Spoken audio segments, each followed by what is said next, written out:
Will Circe the Sorceress and her brand new army of magical evil destroy the heroes of Justice League Dark before the Upside Down Man could even get the chance? Well, let's hop into the pages of Justice League Dark issue number 14 and find out. So, as we join the comic, Princess Diana is in her home when she has a terrifying nightmare. Hey, is it just me, or do writers never put near as much emphasis on where Wonder Woman lives and hangs out than they do, say, Batman or Superman? Like, if I asked you to describe Batman's house, you could do it very easily, and if I asked you to describe where Superman lives, you could probably have a pretty close approximation, but if you asked me to describe where Wonder Woman lives, it couldn't do it. The nightmare, as we discover, isn't actually much of a nightmare at all, but a premonition beamed into Wonder Woman's mind by Zatanna's father, Zatara, a warning about the coming witching war and how Wonder Woman, despite as much as she tries to do good, she may actually be the one to accidentally swing things for the bad guys. After all, she's been touched by the witch mark once before. I also like this premonition takes the form of a hellish nightmare with zombie Zatara, if only for the reason that Wonder Woman didn't know what Zatara was like when he was alive, and because of that, he has to create this world with the knowledge she does have. And unfortunately, the only thing Diana knows for sure about Zatara is that he burned to death, quite painfully and quite horribly. Now, it turns out Wonder Woman is actually something of a slow dreamer, because while all of this has been going on, the rest of her team on Justice League Dark, led by Zatanna, are clearing out a church filled with vampires. Vampires who, as we discover, are actually ignoring all the set-in-stone rules about vampires. You know, there being a head vampire, stakes kill them, yada yada yada. That would be because, according to Kent Nelson, after the defeat of the Lords of Order and the rewriting of the rules of magic, well, the old rules don't apply anymore. I also like that Kent Nelson and Khalid are sticking around even though they're not Dr. Fate anymore, and they have fun new costumes.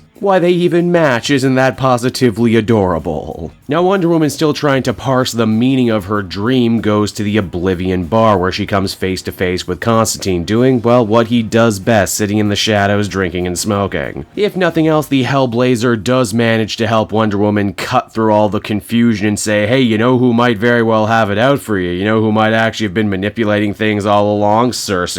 You know, your own personal villain who has always been deeply tied to the world of magic, the one that also was involved in the whole Hecate witch mark thing? Yeah, her. You kind of just let her off the hook, didn't ya? And indeed, when you just know it, Constantine is right on the money. But for once, Circe isn't working alone. Just as Wonder Woman put together a Justice League of the Dark, the Sorceress is working on recruiting an Injustice League of the Dark. First up, we got Clarion the Witch Boy, rocking a brand new look because this is technically the first time he's actually appeared in the post-New 52 continuity, but again, his whole continuity is confusing. He was the one behind the vampire attack. And before he withdraws, he puts dark doubt in the mind of Kirk Langstrom because, you know, being a man-bat, the dude didn't have enough problems. The Injustice League of the Dark hold a little powwow at one of Papa Midnight's resorts. I bet it's one of those really expensive resorts where you gotta get your own ice. Also, Jimmy Buffett canceled. The buffet's all out of hot dogs and the potato salad has pineapple in it. Deal with it, cause we're evil. Solomon Grundy is there too, looking even more mindless and zombie-ish than he ever has before, and that's truly saying something. Then you got the Floronic Man, who got recruited at the end of the last annual. But even with all these incredibly powerful dark side hitters, if you're good at math, you're probably thinking, hey, aren't they a member or so short? Indeed they are, and Circe has set her sights very high for their final member. For you see, their final member is going to be the Moon. Okay, actually, I'm joking. They're not actually going to recruit the Moon. They're going to recruit Eclipso.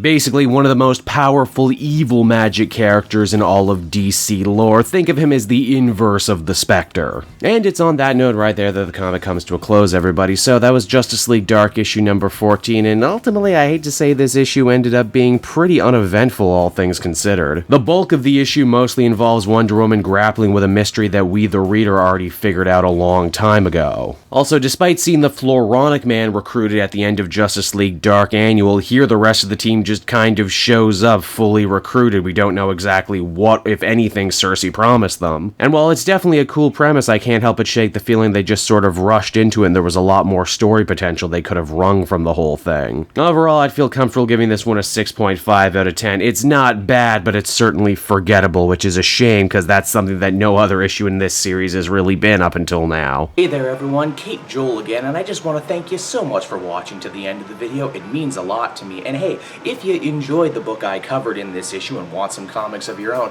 might I recommend Book Depository? It's my #1 place for shopping for comic book trades. You get a great price, and if you use my link down in the description, you'll actually be helping me out at the same time. You get something, I get something, everybody wins, right? So until next time, everyone, I've been Joel, and I will see you in the next video. Bye-bye.